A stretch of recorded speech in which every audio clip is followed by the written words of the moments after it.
It appears that they were married for approximately 10 years, and for all intents and purposes, basically had the all-American family. An all-American family found dead in their home.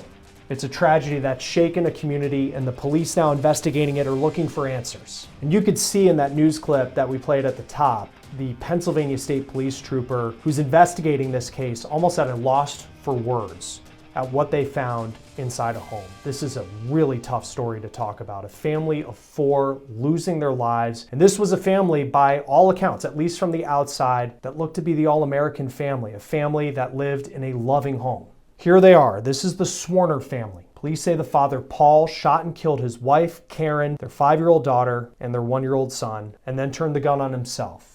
These horrifying killings unraveled in their home roughly 40 miles south of Pittsburgh. Police say they were all found in the same room last Thursday after family members had called that afternoon to check in on them. They say they hadn't heard from them for hours, and police say that this was a close-knit, extended family that kept in touch with one another, so it was odd when they weren't heard from for such a long period of time. Police say the last contact the family had was on Wednesday when a friend spoke with the mother, Karen, on the phone. Police say it was Karen's father, who went to the home the next day and discovered what happened. At the time of this recording, police say they really have no idea what led Paul to do this. The couple was married for about 10 years. They had no history of domestic violence.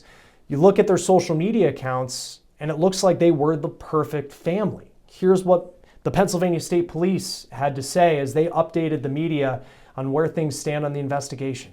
Seemed like they had very successful jobs. That their home was the all-American home. There was toys for the children. Looked like a very loving household with pictures and all the things that you would ever think that you'd walk into a home and see. And that's apparently how they were living up until whatever took place. You can just hear the emotion in that state trooper's voice. He said they are looking into whether a baby camera showed a moment or a motive, if it provides any possible clues about what unfolded in this home. I found Paul's LinkedIn page. You can see it here. It said that he owned his own consulting business in the energy industry. And then you go on Karen's Facebook page and look, it's just photo after photo showing a loving family, a family that fits that profile laid out by police of being that all-American family that you would want as neighbors next door. But certainly, there is so much more to this story that police are trying to figure out. Joining us now to talk more about this very difficult story is forensic psychiatrist Dr. Daniel Bober. Thank you for taking the time to be with us. It's a loaded question, but I think many people, when they see this story, they just ask, like, how does something like this happen? You know, there's a lot to unpack here, Chris. There's so many different possible motives, right? Was this an individual who was suffering from some sort of mental illness? Was he suffering from depression? Did he have what we call a psychotic break where he lost touch with reality and maybe thought in some way that this was a mercy killing, that he was taking his family with him to protect them in some way? Was there domestic violence? You know, we're reading now that there doesn't seem to be any talk that there was domestic violence, but it's possible. Sometimes in domestic violence cases, you will see a case where particularly the husband will kill the wife and children as a way of control to get back to her in some sort of narcissistic mindset that, you know, if they're not going to live with me, they're not going to live at all, and I'm going to get back at you. So we've seen that too. Also, financial stress. Was there some kind of financial stress? Did they declare bankruptcy? And did he feel that maybe he couldn't provide for the family anymore? Had they become isolated from their social support network? And then, of course, there's substance use. So there's so many different things really that could be at play here, or maybe some combination thereof. And police have, the last time we heard from them was in a news conference, and you could just hear how emotional the trooper was knowing what was discovered in the house. And the line he used that has really given this story, even though the details are horrific, the all-American family.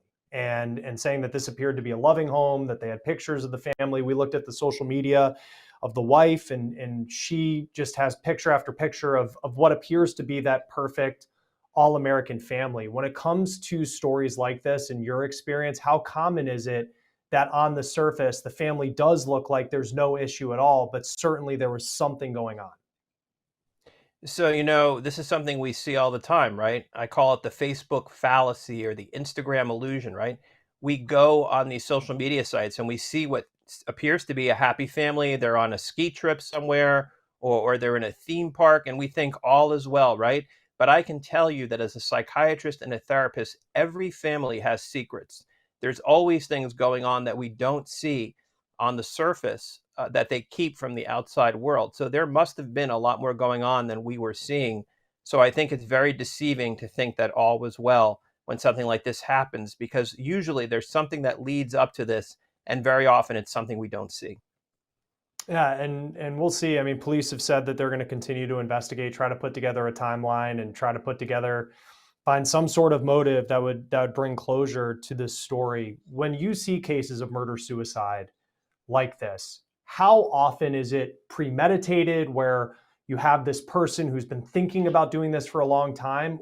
Or could it even be something where there's a gun in the house, heated argument, and it escalates, and then suddenly you're in this horrific situation like what happened in Western PA? So it's really a multifactorial process, right? Having a firearm in the home is always a huge risk factor for something like this happening. Most people think having a firearm in the home makes them safer, but actually having a firearm in your home puts you at much greater risk for suicides, for accidents within the home. So having the firearm there, having the lethal means, increases the risk that something like this is going to happen. And then you have to look at the individual who, or the perpetrator who committed this act.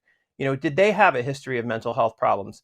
I would interview everyone that they knew. I would take a look at his social media. I would take a look at who he was corresponding with or who he contacted in the past several days leading up to this. There's all sorts of things you want to do, but I don't think it's one thing that happens. I think it's a combination of factors that's the perfect storm when this occurs. You brought up a term a little bit earlier, narcissist or narcissism. And I don't know this husband. I don't know what he was like. He seemed like the perfect all-American father. And in so many cases, whether it's a crime or a tragic story like this, that term starts to come up as a personality profile. And many times people don't realize that someone has that personality profile until you're dealing with a crime or a horrific tragedy. How is that true? Would you say, actually, is that something where you don't really tell that someone may have that type of personality trait until it's too late? Well, I think we see it all the time, but it's, sometimes we just don't put the name to it. But think about people like Scott Peterson, for example, who probably had narcissistic and psychopathic traits. These are people that have an inflated sense of self-worth. They're very entitled. They have a chip on their shoulders. They have very thin skin, so they're not people that can really take criticism. And they very often see people as objects, as their possessions. And so when they feel betrayed by those people, they can explode into rage. I think about the father of the wife, who, according to police, was the person, after they hadn't heard from the family for several hours, ends up going to the home in the evening time. And presumably is the person who found, as the family was, according to police, in one room together, walked in on something that's hard to even think about what that might have looked like. How does he go forward? How does someone continue to live their life having witnessed something like that? I don't think you ever move forward the same way you did before you discover something like that. I've unfortunately treated patients who've lost family members to accidents, to murder, and I think you have to redefine your life. I don't think that you ever really have peace in your head after something like that. And so you're always searching for some sort of meaning in your life that can give you a reason to go on. Very often I've seen patients who've lost family members. Maybe the family member had a sibling and then they have a grandchild in the family, and that's the thing that keeps them going. But really, to lose a family member like this, to lose your kids and to lose them in such a horrific way, is really something that I don't think you ever come back from. What does the therapy look like to actually get to the point where you can continue to function as a human being, especially after seeing something like that? Well, I think in the beginning, you're just sort of in a state of shock. You just can't believe that it actually happened. You wake up feeling like you're in your ultimate nightmare. So I think really just mobilizing resources, having a support network. Sometimes medication is necessary in the beginning, but I think it's a very, very slow process that could take years. But right now, we're probably still in the acute shock of it. Because I also think about the person who is the last person to speak with this family. Apparently, the wife had a conversation on Wednesday. Everything seemed normal. Then Thursday, the phone calls from family come in and there was no contact. And then the father discovers this scene. The grandfather of the children discovers this scene on Thursday night. In these cases, because I'm sure that that person who had the phone call with the mom is trying to think, like, what could I have done? How many people end up being impacted from a story like this, well beyond just the victims in this case who lost their lives? Oh, I think it's a shockwave, right? So it's not just, the immediate family members, but it might be the coworkers, it might be the kids at school that knew the kids that were murdered. This affects so many people, and it affects a community, right? The community is never the same after something like this. But I hear this all the time. Is there something that I missed? Was there something I could have done? Sometimes there's just nothing you can do, right? This is probably something that took one spark or one straw that broke the camel's back for this to happen. So there's really no way to prevent things like this from happening. And the people that are left behind, unfortunately, are left with more questions than answers. But a lot of times it just happens and there's nothing that you can do to prevent it. There was a question that the state trooper was asked because apparently in Westmoreland County, Pennsylvania, there was another murder suicide already since the holiday season. And it was this question about that time of year, the December, January, February. You think in the Northeast, it gets dark at like 3 o'clock in the afternoon, seasonal depression. But how common is it for those tendencies that might be something that hurts someone's mental state to actually get to the point where you would do something like this? So as I said before, it's never just one thing, right? So you have less sunlight. Maybe you have seasonal affective disorder. Maybe you become depressed when the days become shorter. Maybe you're not getting enough sleep. And then on top of that, maybe you're having marital problems and maybe you're having financial problems. And maybe you're someone who has poor coping skills and doesn't have good problem solving skills. And then on top of it, well, you have a firearm in the home. So you take all these factors together to produce an incident like this. It's never usually just one thing. And at the end, sometimes it can be, again, an impulsive act that occurs that there's no way to prevent. So the stage was set, and maybe just took one thing to put him over the top to do this. How likely is it that there will be a motive? And I know it's hard to predict that, and officers are going through it, but how common, I guess I should ask, is it where this incident happens and it'll forever be a mystery as to what set off this father to do this to his wife and his two young kids?